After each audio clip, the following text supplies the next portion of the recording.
Hiyo tabia kumfuatafuata mtu wangu na kumpa vitisho ukome leo. Kwa hiyo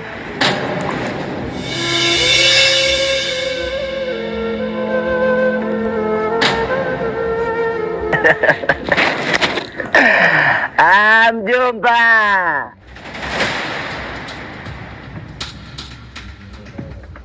Naona leo jembe limepata mpini. Uniambi kitu chochote kile. Nimeona kila kitu. Yaani mtoto 2000 na kugeuza kama anavyotaka yeye.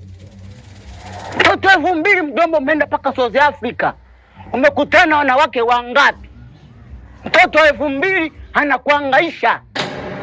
Afu mjomba, kwenye mila zetu hakuna mtoto kama wewe. Wewe umechukua tabia ya nani?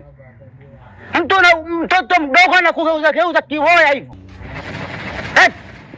Yaani mjomba, wewe ndava wako kwa wanaume tu.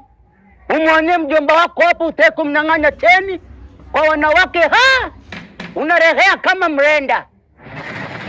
Umerefti hurupu.